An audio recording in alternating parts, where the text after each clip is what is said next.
Good morning sa lahat. Happy Sunday. Welcome to Family Christian Fellowship dito sa YouTube o sa Facebook. Salamat at kayo ay nag-login. Kumusta na po kayo?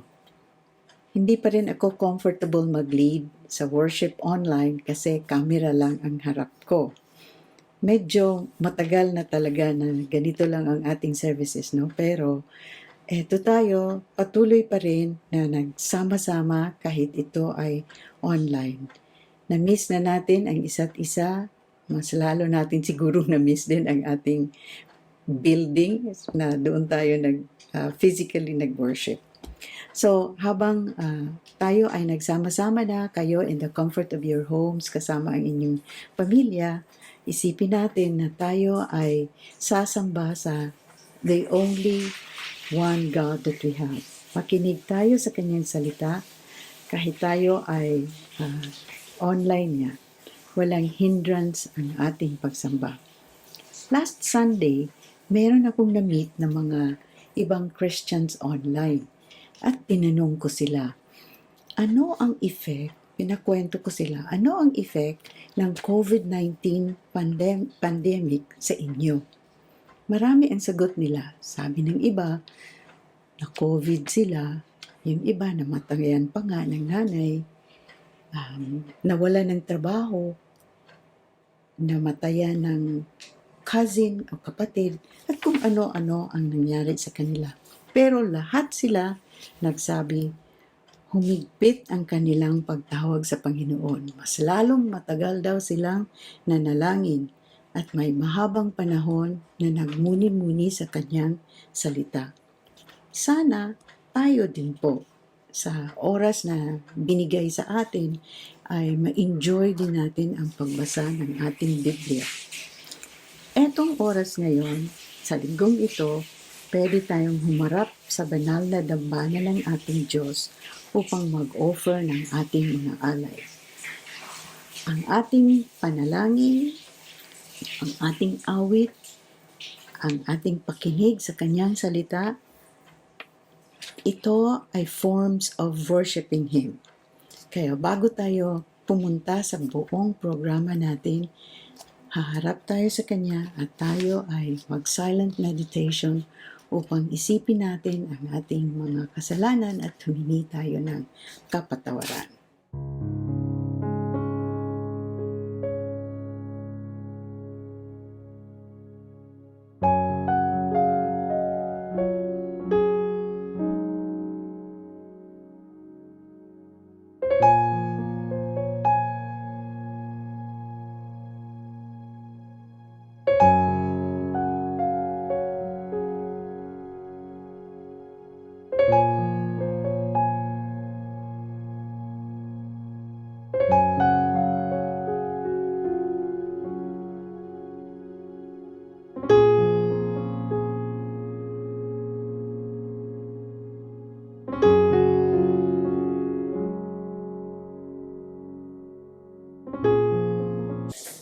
Ang call to worship natin ay makikita sa Psalm 111 verses 1 to 10. Psalm 111 verses 1 to 10. Praise the Lord. I will extol the Lord with all my heart in the council of the upright and in the assembly. Great are the works of the Lord. They are pondered by all who delight in them. Glorious and majestic are his deeds, and his righteousness endures forever. He has caused his wonders to be remembered. The Lord is gracious and compassionate, He provides food for those who fear him. He remembers his covenant forever. He has shown his people the power of his works, giving them the lands of other nations.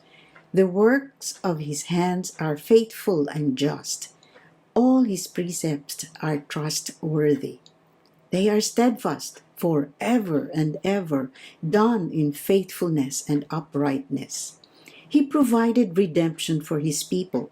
He ordained his covenant forever. Holy and awesome is his name. The fear of the Lord is the beginning of wisdom. All who follow his precepts have good understanding. To him belongs eternal praise.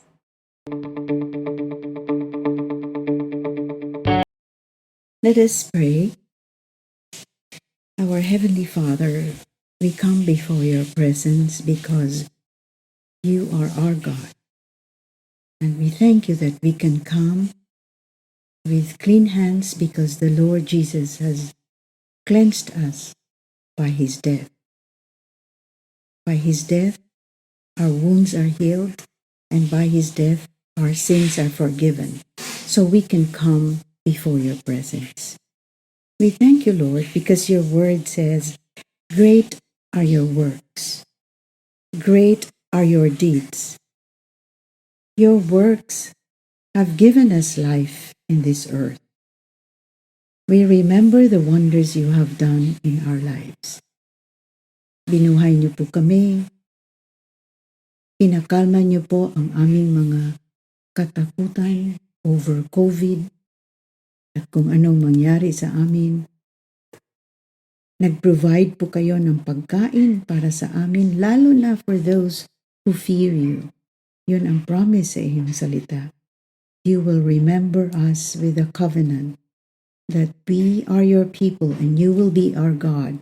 At i-provide mo hindi lang ang aming naisip na pangangailangan, pati yung hindi namin naisip, Lord, ito ay iyong i-provide. At salamat na sa araw na ito, sama-sama kami sa aming pamilya, sa aming mga kapatiran, kahit ito ay nasa online, alam namin na we are one in spirit as we come before your presence, and that you will bless us with your presence, O Lord. Salamat na each day that we face, we know that it is your care that enables us to become your people. Habang kami ay nakikisama sa iba, we are conscious that what we do before others will lead them to you. What we do will help them to know who you are and will make them glorify you and know you that you are the only one God. Thank you, Lord, na ang aming redemption, ang aming kapatawaran at ang iyong pag-accept sa amin ay totoo. At ito ay nakikita namin sa aming buhay. Araw-araw, kayo po ang nagtulong sa aming mga pangangailangan. Mga bagay na hindi namin alam gawin, kayo po ang nag-direct sa amin upang ang aming buhay ay kaaya-aya before you. And we thank you, Lord Jesus, that your word is open. We can read it, we can understand it, we can discuss about it, we can share it to others. But above all, it helps us to follow you closely, Lord, so that we will be true children of yours. And we thank you that this morning, as we join with others in this service, you will bless the words of our pastor who will bring your word. So be with George, his meditation of his heart, and whatever he thinks that are according to your word, he will be able to make it plain to us so that we may follow you. We also commit to you our worship, the songs we will sing. Let the words of our mouth be wonderful sacrifice of our lips, Lord, as we sing together. And thank you that you have given us life. For this we praise you and give thanks through the name of Jesus. Amen. Good morning, FCF! Welcome po sa sa ating lahat. And we are approaching the middle of this year, so we are still inviting everyone to join us in singing praises to our God.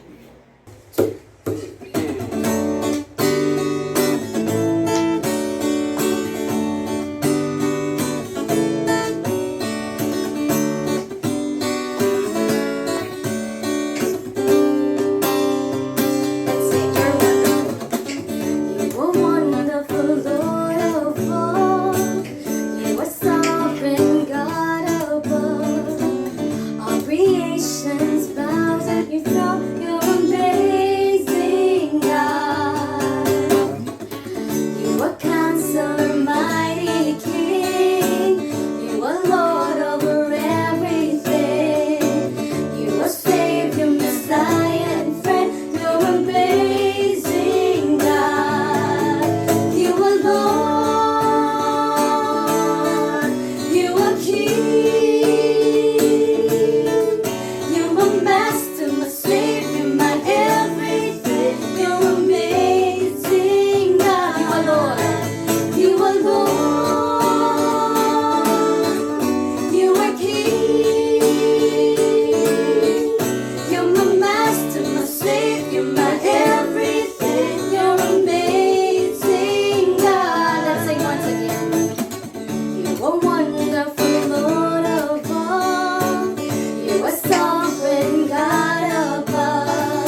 With all creation I sing praise to the King of Kings. You are my everything, and I will adore you.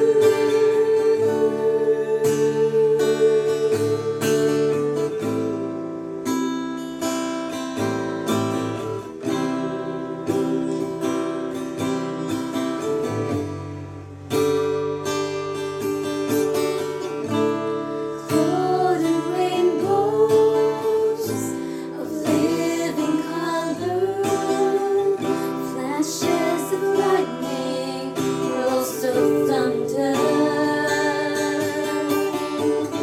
blessing and honor, strength and glory and power be to you, the only wise King. You are holy, holy, holy is the Lord God Almighty, who was and is to come. With all creation I sing praise to the King of Kings. You are my everything, and I will adore you. Holy, holy, holy is the Lord God Almighty, who was and is to come. And all your creation, with all creation I sing praise to the King of Kings.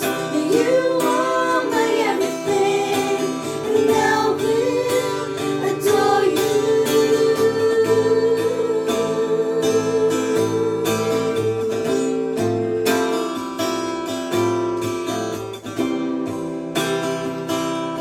Everybody, let's sing Filled with Wonder. Filled with wonder, awestruck wonder,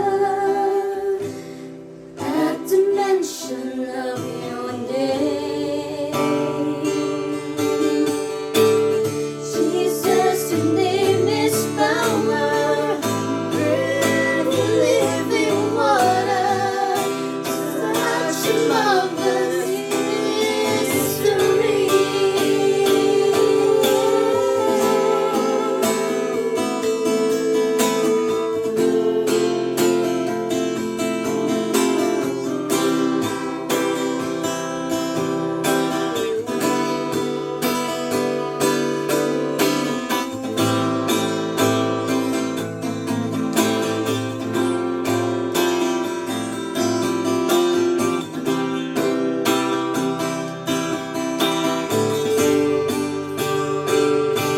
Let's sing. Holy, holy, holy is the Lord God Almighty, who was and is to come. With all creation I sing praise to the King of Kings. You are my everything, and I will adore you. Holy, holy, holy is the Lord God Almighty, who was and is to come. With all creation I sing praise to the King of Kings. You are my everything, and I will adore you. Holy, holy, holy is the Lord God Almighty, who was and is to come.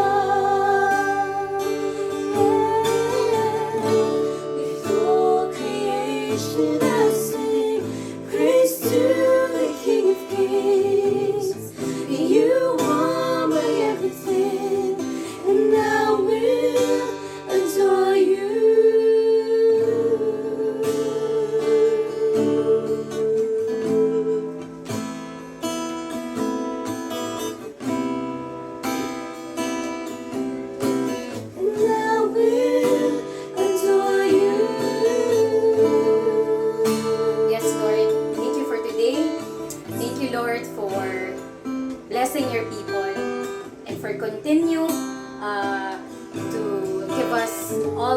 love and mercy. We continue to adore you up until the very age, Lord God. And all of your people will say in Jesus' name, Amen and amen. And I will adore you.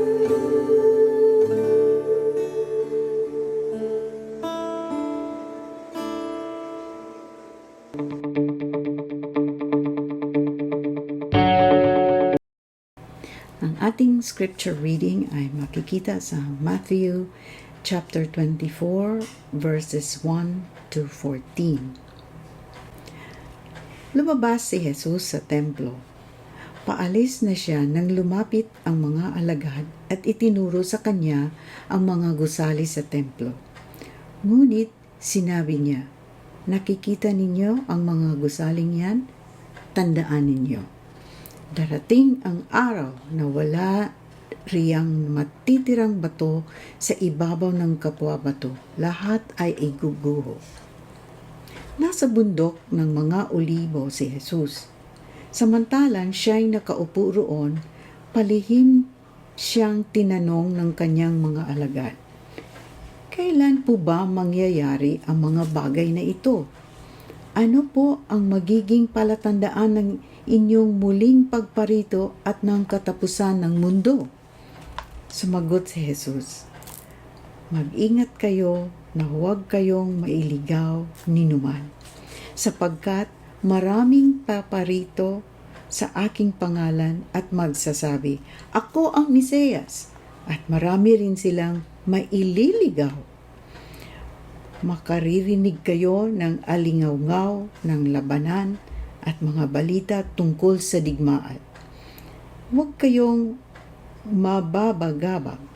Dapat mangyari ang mga ito, ngunit hindi pa ito ang wakas, sapagkat makikibaka ang bansa laban sa kapwa bansa at ang mga kaharian sa kapwa kaharian. Magkakagutom at lilindol sa iba't ibang dako. Ang lahat ng ito'y pasimula pa lamang ng mga paghihirap. Sa mga panahong iyon, kapupuutan kayo ng lahat dahil sa akin, at isasakdal upang pahirapan at patayin. Maraming tatalikod sa kanilang pananampalataya at mapupuot sa isa't isa. Ipagkakanulo ng isa't isa ang kanyang kapwa. Marami ang magpapanggap na propeta at ililigaw nila ang marami. Ang kasama ay lalaganap, anupat man lalamig ang pag-ibig ng marami. Ngunit ang manatiling tapat hanggang wakas ay siyang maliligtas. At ipapangaral sa buong sanlibutan ang mabuting balita tungkol sa paghahari ng Diyos upang ito'y makilala ng lahat ng bansa. Saka darating ang wakas. Yan po ang end ng ating reading of His Word at sana tayo ay mabless sa ating sa kanyang salita this morning.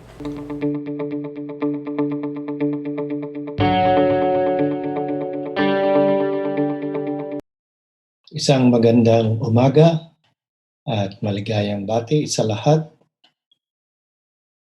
Salamat sa Panginoon na dinala na naman niya tayo sa isa pang linggo upang sumamba sa Kanya at makinig sa Kanyang salita. At tayo'y manalangin bago tayo magpatuloy. Ama namin at Panginoon, pinupuri ka namin ngayong umaga dahil ikaw ang tunay at buhay na Diyos at pinakilala ninyo ang inyong sarili sa amin sa pamamagitan ng inyong anak, ang aming Panginoong Hesus.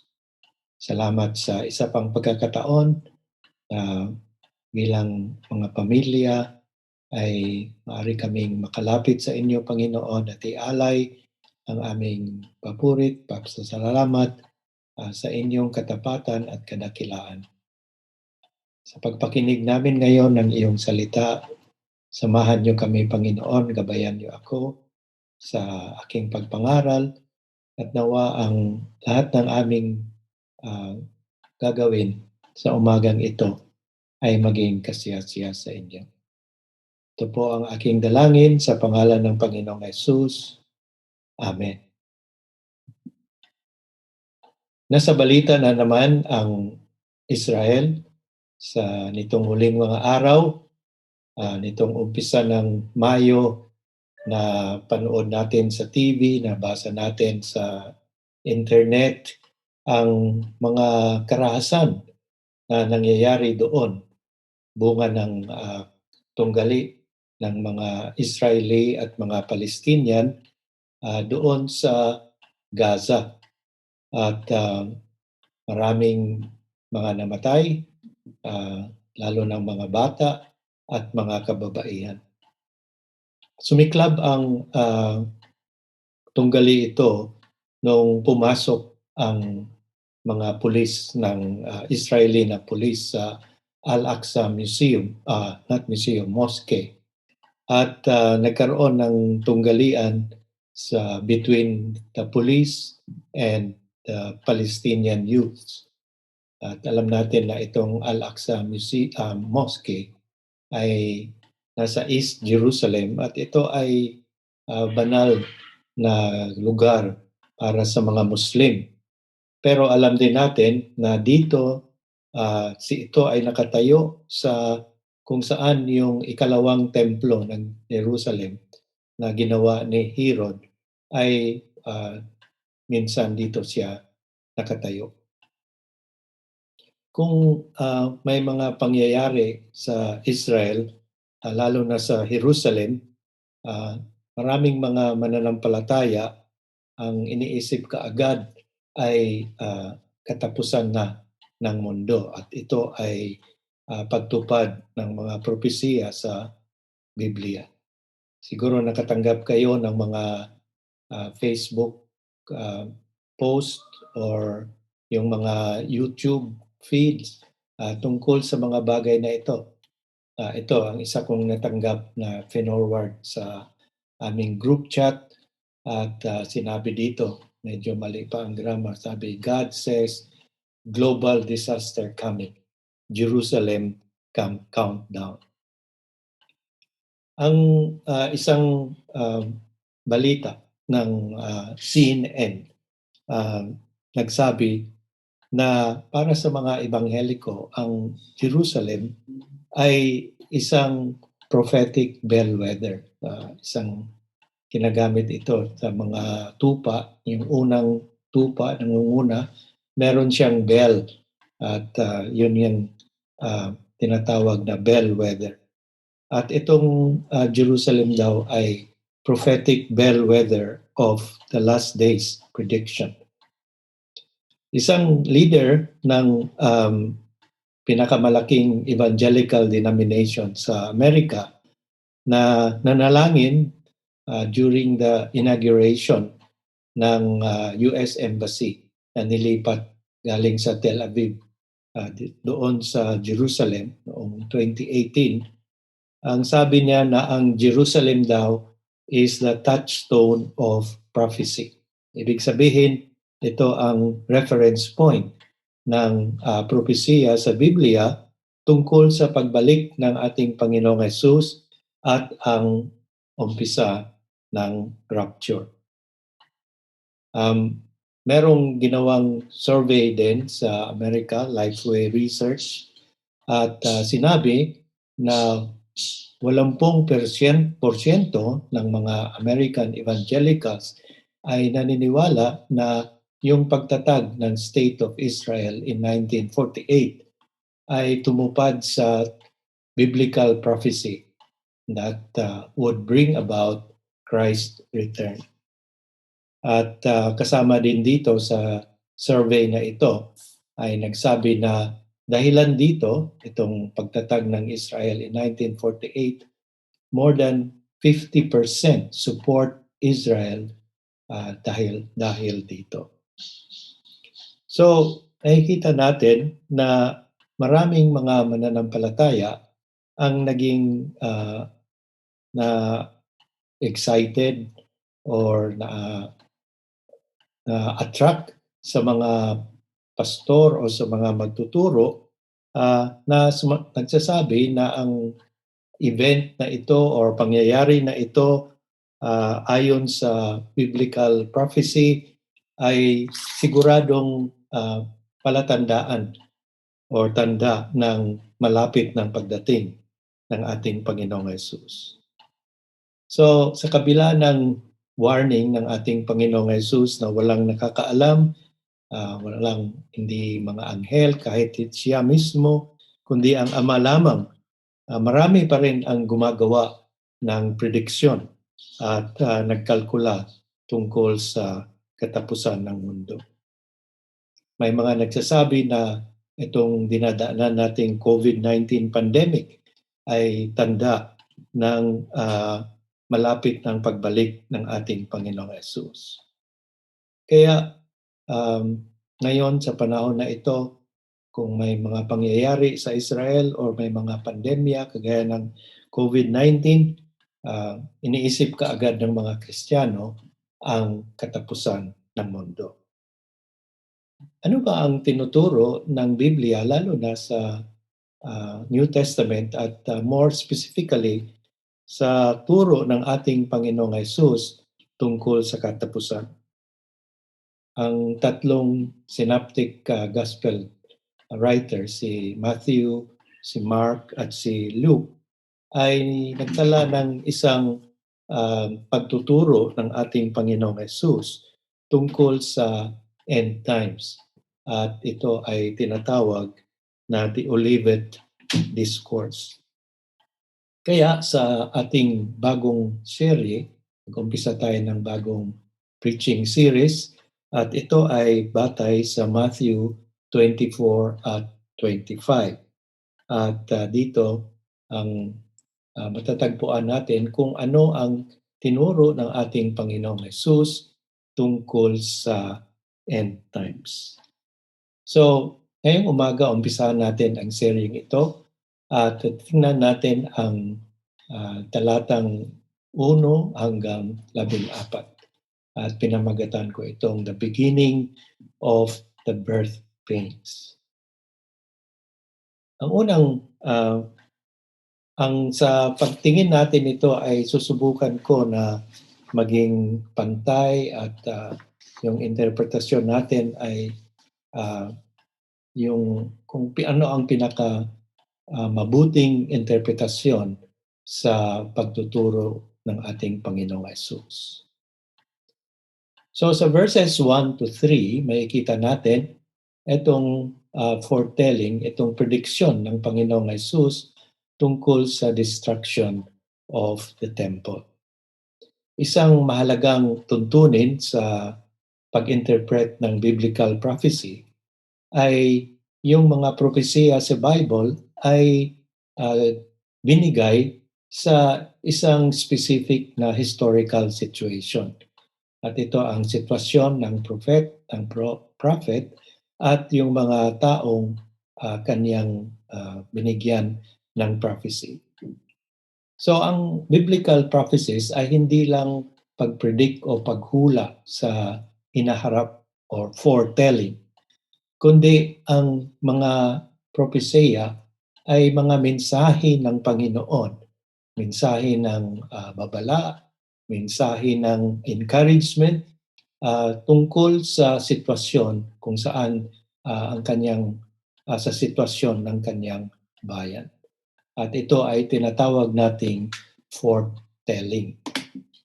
So itong talatang 1 hanggang 3 ay ang okasyon sa kung bakit nagturo ang Panginoong Hesus tungkol sa end times. Maraming mga preachers, mga ngaral na dumidiretso kaagad sa verse 4 at tinitingnan kaagad ang mga palatandaan or signs of the end at hindi na masyadong tiningnan itong verses 1 to 3. Itong tatlong bersikulong ito ay isang mahalagang tulay sa pagitan ng chapters 21 to 23 at chapter 24 simula sa verse 4 hanggang sa katapusan ng chapter 25. At dito sa chapter 21 to 23, makita natin na pumasok ang Panginoong Hesus sa templo at nilinis na ito sapagkat ginawa na itong kalakalan, na ginawa ng palengke at nagkaroon ng tunggalian sa mga chief priests, mga punong saserdote at mga matatanda at nagturo siya tungkol sa kaharian ng Diyos at tinuligsan niya ang kababawan ng mga Pharisees at mga magtuturo. At sa katapusan ng chapter 23, mababasa natin doon ang kanyang lament, ang kanyang panaghoy sa Jerusalem dahil nireject nito ang Messiah at ang darating na pagkawasak ng templo. So sa verse 1, mababasa natin na umalis ang Panginoong Hesus sa templo. At nakita ng magkaramihan dito na ito ay isang alingaw-ngaw, isang larawan, alingaw-ngaw doon sa mababasa natin sa Ezekiel chapter 11 verse 23, kung saan ay lumisan ang kaluwalhatian ng Diyos at sa templo, lumisan sa templo at tumigil doon sa bundok na silangan ng Jerusalem. At ito ang Mount of Olives. So, what has been up to this point, the earthly focus of the presence of God, at yon ay ang templo, ay simula ngayon ay hindi na ito ang maging simbolo ng presensya ng Diyos. Magbigay ng daan, ito ay magbigay daan sa something greater than the temple. At yun ang ating Panginoong Hesus. So habang sila ay papunta sa Mount of Olives, sinabi ng mga disciples, nag-comment sila tungkol sa kagandahan, sa pagkalaki ng templo. Sabi nila how massive and magnificent the temple. At kung saan sinabi ng Panginoong Hesus, nakikita ninyo ang mga gusaling iyan, tandaan ninyo, darating ang araw na wala riyang matitirang bato sa ibabaw ng kapwa bato. Lahat ay iguguho.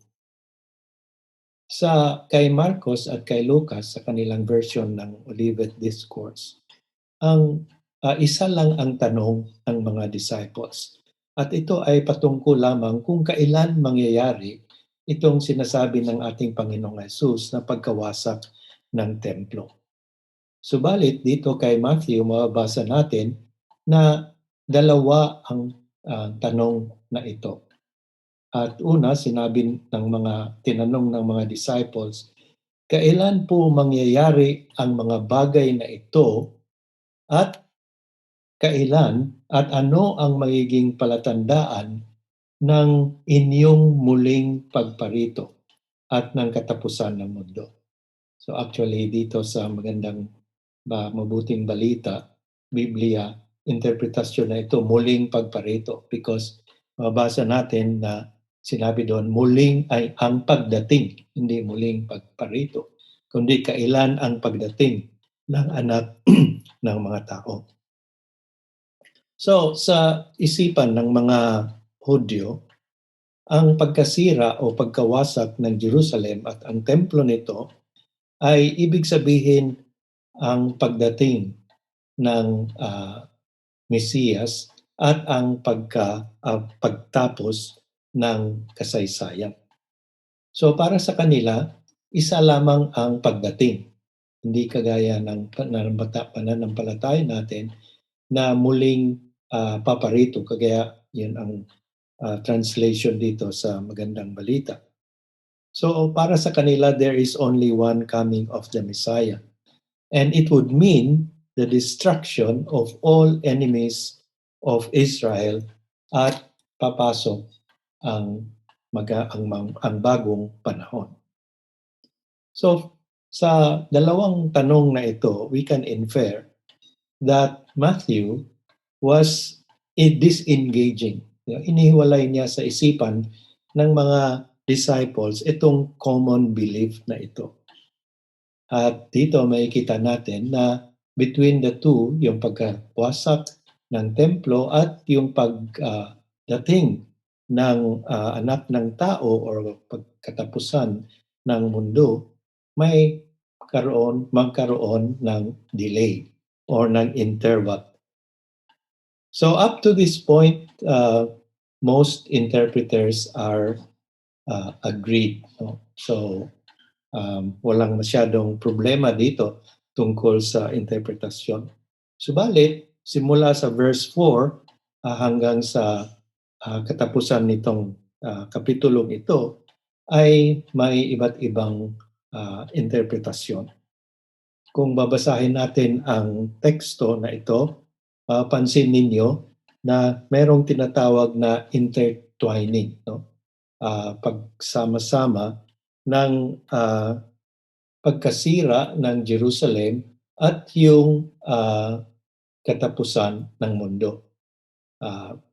Imagine natin ito na parang isang lubid at ang lubid na ito ay may dalawang hibla.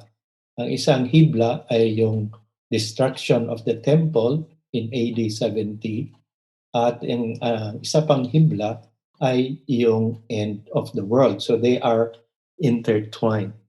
So, alin sa bahaging ito ang patungkol sa destruction of the temple at alin dito ang katapusan ng mundo? So, at ito ba ay tumutukoy sa parehong pangyayari, yung destruction of the temple in AD 70 or at yung katapusan ng mundo? Kaya one commentator said that few chapters of the Bible have called forth more disagreement among interpreters than Matthew 24 and its parallels in Mark 13 and Luke 21. So maraming pagkakaiba, disagreement, simula kung paano i-interpret itong verses 4 to hanggang sa end. So, makikita natin dito na ang bagay na ito ay talagang medyo mahirap, kaya subukan natin na maging pantay tayo sa ating interpretasyon ng mga pagtuturong ito.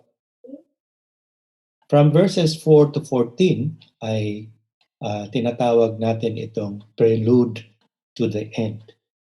So, inumpisahan ng ating Panginoong Hesus ang kanyang pagsagot sa dalawang tanong ng mga disciples sa pamamagitan ng warning. So, sinabi niya na mag-ingat kayo at huwag kayong mailigaw ninuman. At sinabi niya ang mga bagay na ito ay mangyayari. So ito ay mga babala tungkol sa mga tinatawag nating premature expectations. At sabi ng isang writer, ito ay mga false alarm. At itong mga signs na ito ay hindi talaga signs ng katapusan, pero sila ay simula lamang ng katapusan. Kaya mabasa natin dito, dapat mangyari ang mga bagay na ito, ngunit hindi pa ito ang wakas. At ito ay sinasabi pasimula lamang ng mga paghihirap. Or they are just the beginning of the birth pains. Itong birth pains ay masyadong malarawan ang lengguwaheng ito. Alam natin na ang labor pains ay isang sinyalis na malapit na ang pagpanganak. But sometimes, ang labor pains at ang iyong pagpanganak ay may pagitan. Kung minsan medyo mahaba-haba yung pagitan. May delay. So naalala ko nung nasa Canada kami nung buntis si Dawn kay Regine, nung pumutok na ang kanyang water bag, umaga yon, maaga, at pumunta na kami sa ospital. At pero pagdating namin doon, sinabihan kami na maaga pa at pwede kayong bumalik muna or magpunta kayo sa mall at mag-walking muna kayo.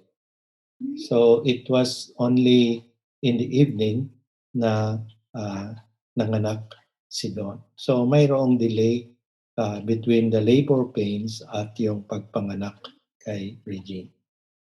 Sa Old Testament, ang labor pains ay isang larawan tungkol sa sufferings ng mga bansa at mga syudad. Sa apocalyptic literature, ito yung parang history daw, ang kasaysayan na isang drama at may katapusan at ginagamit nila ang symbolic language. It is a technical term for the period of suffering which must lead up to the birth of the new age. So ano itong mga birth pains or tinatawag na false alarms? So mayroong 5 bagay na binanggit dito at una ay sinabi diyan na magkakaroon ng mga false messiahs. At sinabi dito na may mga magsasabi na sila ang Mesiyas, ako ang Mesiyas. At bago nawasak ang templo sa AD 70, maraming mga leaders na nagsasabi na sila ang magliligtas. Mabasa natin ito sa halimbawa sa Acts 5:36 at sa Acts 21:38. May mga iilan na nagsabi na sila ay maging tagapagligtas. Of course, sa ating panahon ngayon, alam natin, kilala natin yung nagsabing siya daw ay appointed son of God. At siya ang makita natin na isang leader na naligaw ang mga sumusunod nito. So yan ang babala ng Panginoong Jesus. Darating ang panahon na may mga false messiahs that will deceive, that will mislead people. Pangalawa ay yung digmaan at mga alingaw-ngaw, rumors of war at ang lalaban, magkaroon ng labanan between one nation against nation, kaharian laban sa isang kaharian. Sa ating modern kasaysayan, nakita natin, naranasan or nagkaroon ng 2 World War. At ang digmaan ay palaging bahagi ng human history, di ba? Ngayon sa uri ng klase ng mga weapons, kung meron ang mga bansa, alam natin na kung magkaroon ng all-out war ay talagang devastating ito at maaring ma-wipe out ang entire human race. Pero sinabi dito, but such things must happen. Mangyayari ito, but the end is still to come. Hindi pa rin ito ang katapusan. Ang sunod na birth pains na sinabi dito ng ating Panginoong Hesus ay magkaroon ng mga natural disasters. Mayroong gutom, tagutom, mayroong lindol, at again, makikita natin na ang mga natural disasters ay bahagi ng ating karanasan, bahagi ng ating kasaysayan. And these things must take place as part of God's overarching purpose. So ito ay nangyayari ayon sa layunin ng Diyos at hindi necessarily sila connected sa katapusan. And then, isa pang birth pain ay yung persecutions and suffering. At ito, ang puntirya nito ay ang mga mananampalataya, ang simbahan. At makikita natin dito na sila ay uusigin dahil sa akin, sabi ng Panginoong Hesus. So ito ay hindi lang upang pahirapan ang mga mananampalataya, kundi sinabi dito ay upang sila ay patayin. At ang pag-uusig na ito, ang kahirapan na ito, will happen all over the world. You will be hated, sabi dito, by all nations. At ang intensity nito is such that many will turn away from the faith and will betray and hate each other. So tatalikod sila sa kanilang pananampalataya at ipagkanulo nila ang kapwa nila at kapuutan ang kanilang kapwa. At mag-take advantage dito ang mga false prophets. At sila ay magbibigay ng false hopes. Sa Amerika, mayroong isang Christian radio broadcaster at evangelist, ang kanyang pangalan ay si Harold Camping. He predicted the end of the world as many as 12 times based sa kanyang interpretasyon sa biblical numerology. At ang latest ng kanyang prediction ay magtapos daw ang katapusan ng mundo ay noong May 21, 2011.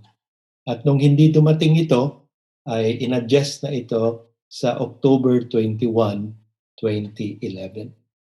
So, ito ang mga false prophets. At sinabi din na because of the increase of wickedness, the love of most will grow cold. At dahil dito, sinabi na dapat maging matatag kayo, maging matapat kayo, sapagkat kung sino man ang mananatiling tapat, he who endures to the end will be saved. So makikita natin dito that we should expect troubles and suffering. Dahil yan ang sinabi ng Panginoong Jesus. Hindi ba sinabi niya sa John 16 verse 33 that in this world you will have trouble. Pero nangako din siya that in me you will have peace. And huwag kayong mabalisa, sabi niya, because I have overcome the world. So dito makikita natin na walang sinasabing ditong inihiwalay o nag-rapture na ang mga mananampalataya at exempted na sila sa suffering or sa tribulation na ito. Sapagkat ang Panginoon mismo nag-warn sa kanyang mga disciples at sa mga mananampalataya na mangyayari ito. At yung intensity ay mas lalo pang lalakas sa darating na mga panahon. Yung panglimang birth pains or beginning of the end ay itong pagpangaral ng ebanghelyo sa buong mundo. So, ito ang sinabing sign bago darating ang wakas. At makikita natin dito na ang whole world is the world of people. Sa panahon na sinulat ito ni Matthew, yung whole world means the area surrounding the Mediterranean world, or more specifically, the Roman world. Kaya makikita natin dito na ito ay kinagamit na motivation ng maraming Christians para mag-reach out sa mga bansa. Subalit, yung Great Commission ay hindi to all countries, because almost all countries or siguro lahat na ng mga bansa ay naabot na ng ebanghelyo. Pero ang sinasabi dito, to all nations. At ito ay people groups or ethnic groups. So there are still many people groups or ethnic groups, sinabi ng pag-aaral, that has to be reached by the gospel.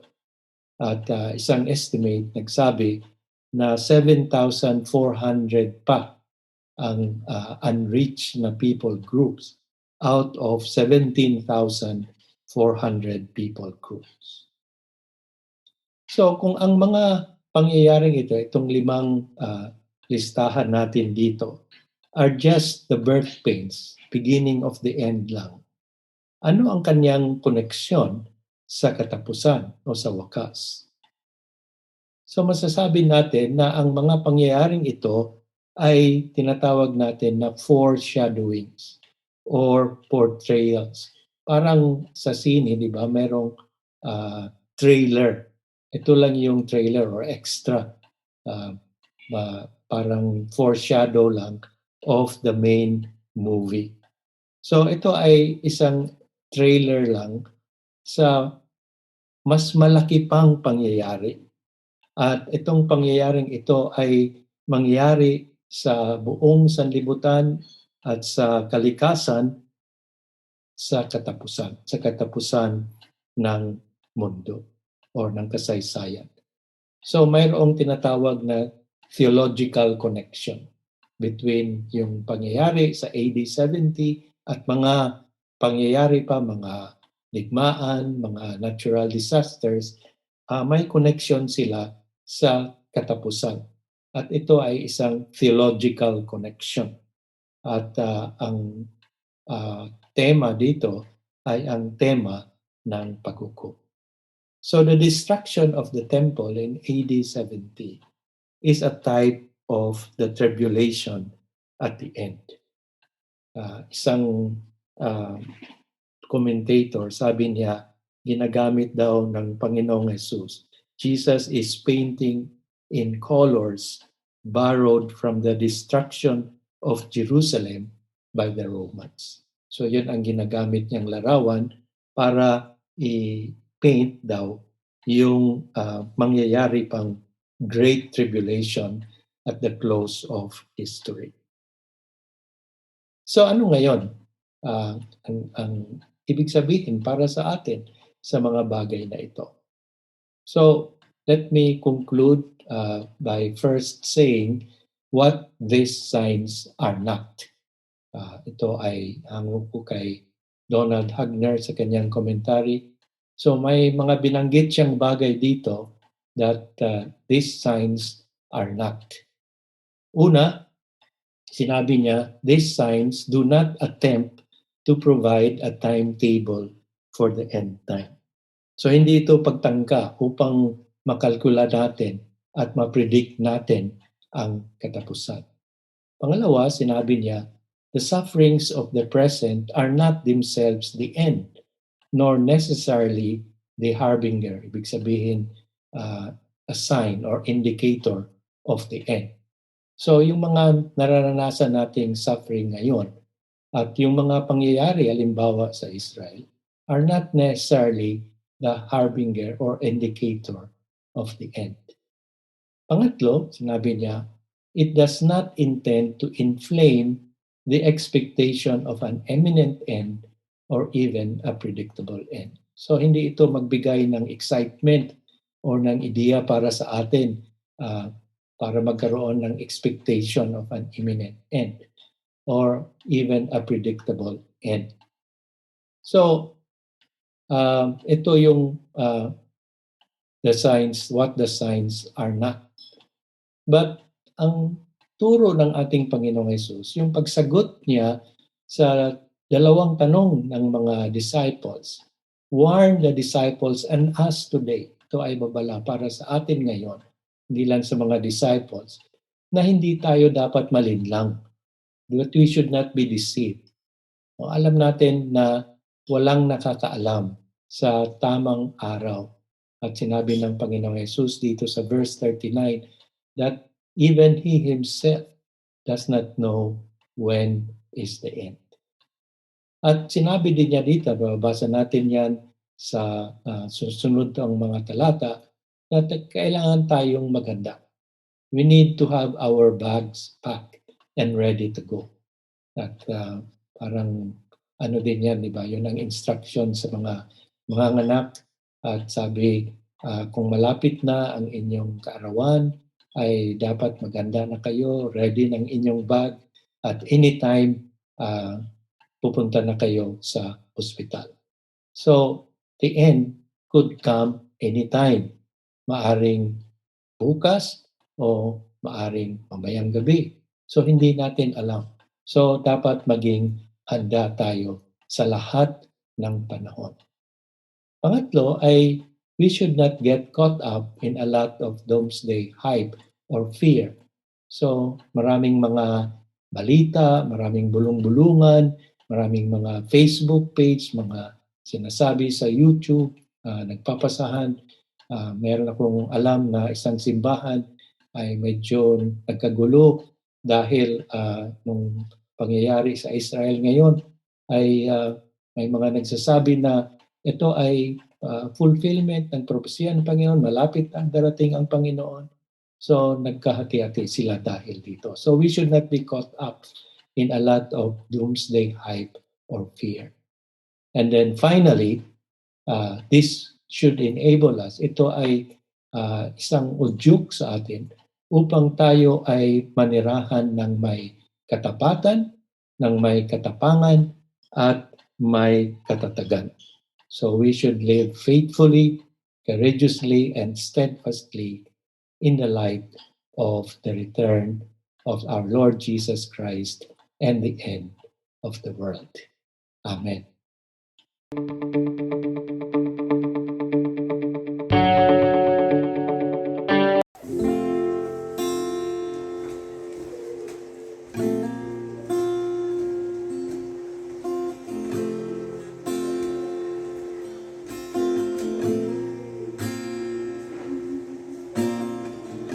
Your blood has washed away all of my sin and shame. Jesus, the Son of God, bore all the pain for me. A perfect sacrifice, a holy offering. You gave it all for me, and I will forever sing. What have I done to deserve your grace and be free? You captivate me, beautiful Jesus. Your sacrifice reveals the glory of your love. You came as a ransom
Tayo'y manalangin.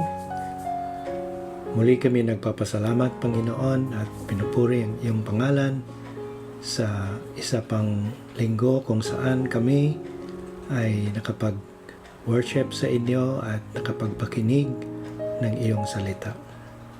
Salamat sa iyong presensya sa aming gitna sa panambahang ito. At salamat, Panginoon, sa pagpabatid ninyo ng inyong kalooban sa pamamagitan ng pagpangaral ng iyong salita. Salamat, O Diyos, na mayroon kaming dakilang pag-asa at yon ang muling pagbalik ng aming Panginoong Hesus. Na ang lahat na nararanasan namin ngayon, ang mga paghihirap, ang mga pag-uusig at mga kalamidad, at kahit na itong pandemyang ito, Panginoon, ay mga umpisa lamang sa katapusan. At kahit na kami ay daraan sa mga bagay na ito, alam namin na kasama ka namin, Panginoon. At sinabi ng aming Panginoong Hesus na kahit kami ay daraan sa mga bagay nito dahil kami ay nasa sanlibutan, pero sasamahan niya kami. Bibigyan niya kami ng kapayapaan at siya po ang magpalakas sa amin sapagkat na-overcome na niya ang sanlibutang na ito. So, Panginoon, sa aming paghihiwalay at sa paghaharap ng isa pang linggo, ipinapanalangin po namin, Panginoon, ang iyong muling pagsama at paggabay at pag-iingat sa aming lahat. Salamat, O Diyos, dahil sa lahat ng aming gagawin ay kasama ka namin at makaasa kami sa iyong pag-iingat at pagprotekta sa amin. Pagpalain niyo, O Diyos, ang lahat ng aming mga plano at mga gawain.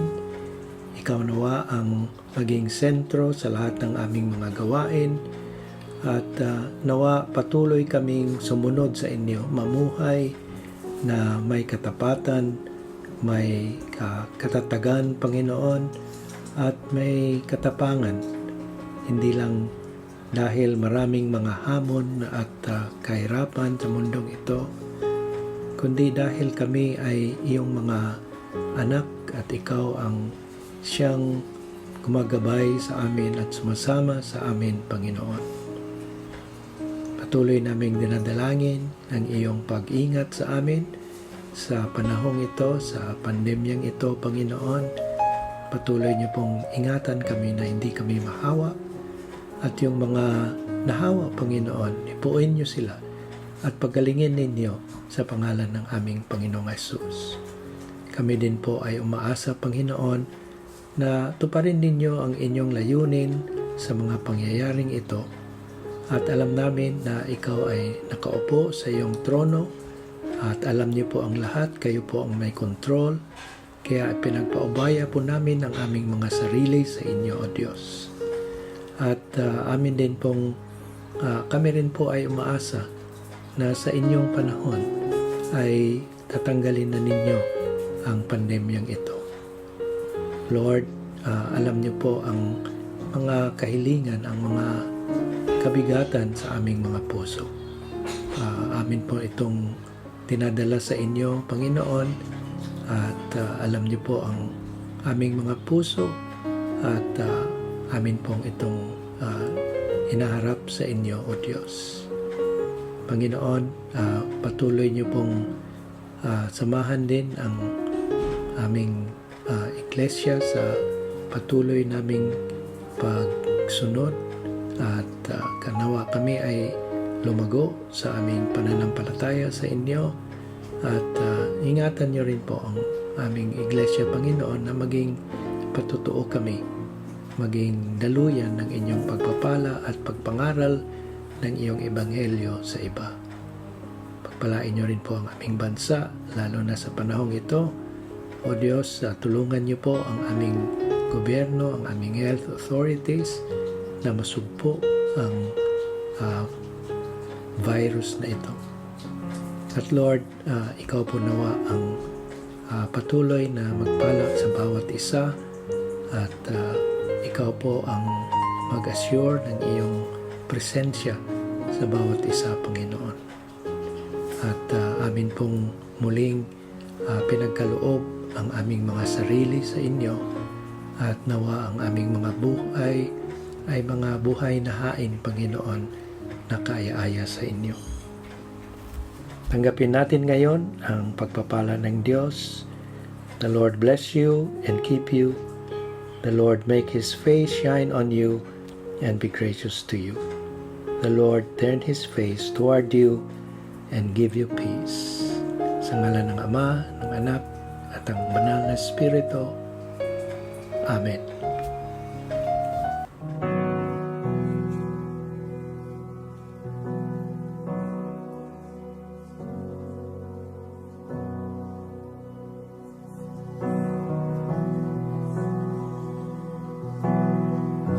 The Lord bless you and keep you. Make His face shine upon you and be gracious to you. The Lord turn His face toward you and give you peace.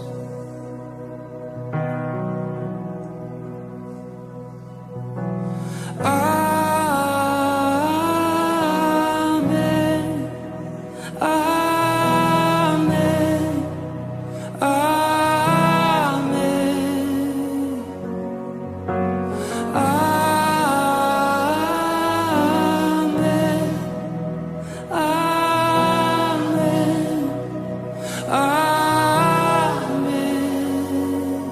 Amen.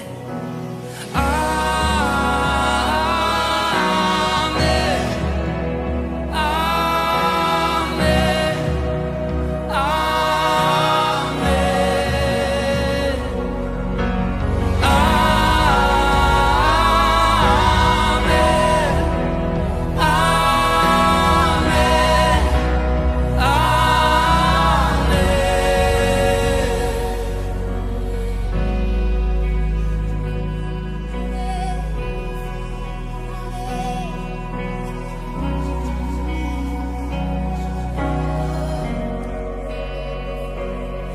May His favor be upon you and 1,000 generations, and your family, and your children, and their children, and their children.